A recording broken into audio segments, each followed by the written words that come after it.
Like, you know, I think about growing up, like how much it helped me just in my personal everyday life. Movies are great and TV shows are great, but theater has this live aspect that, you know, it changes every night. It's a way to see the world. Especially it makes you look at people and situations that you may not necessarily agree with in a different way. It helped me in like my school life too, because, you know, I had to memorize lines, and so my dad was always kind of like, okay, you can memorize lines, you can memorize notes for a test. It's all about using your imagination, you know. It's what you're doing isn't real, but if it's something relevant or something important or something risky or racy that people are afraid to face in daily life, and we can present it in a way that's, for lack of better terms, entertaining and fun to watch. I wanted to be, let's see, a ballerina for about a week. I remember thinking it'd be cool to be a butcher, but that didn't happen. That was short-lived. When I was a kid, I really aspired to work at Publix. When I was real little, I really wanted to be an archaeologist. Not just working at Publix, I wanted to be a bagger at Publix. I did want to be a pirate. I wanted to be a dolphin trainer. That was the first book I ever read, was just a book about dinosaurs. And I was like, pterodactyl, see, the P is silent. Anytime I like went out and pretended to be something, whether it was like a cop or anything, I was always pretending that I was an actor pretending to be those things. Okay, well after that dream, I was like, I can do more than that, so I want to be a tornado chaser. A spy. That was the main one. When Spy Kids came out, oh my god, my sister and I, we used to like make potions and gadgets. But then I kind of settled for theater. I had big dreams.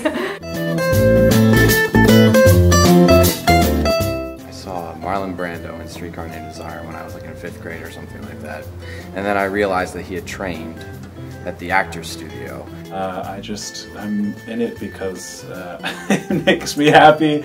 It's a lot of fun. I was connecting the fact that Marlon Brando was in Streetcar Named Desire with the fact that there was a show called Inside the Actors Studio. No, I get to say that I get to play around in a room with other people for a few hours a day, and that's my job. And that you could train, and that could be like something that you did professionally. I've accepted a summer contract with RWS & Associates as a singer-dancer for a small family theme park in New Hampshire. I actually got hired on to direct 2 of the children's shows for the summer camp here at Florida Rep. I'm going to be acting in the Orlando area. My main focus is just to be involved in the theater.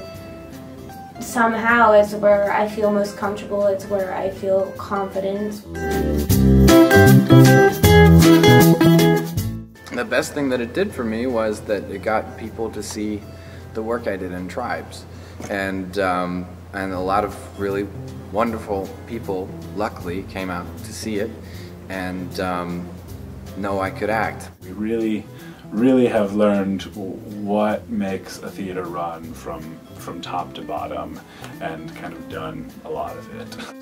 The opportunity to be on stage and to have as great a role as Billy was in Tribes was very beneficial for me, and really jump-started everything that I'm doing now after the fact.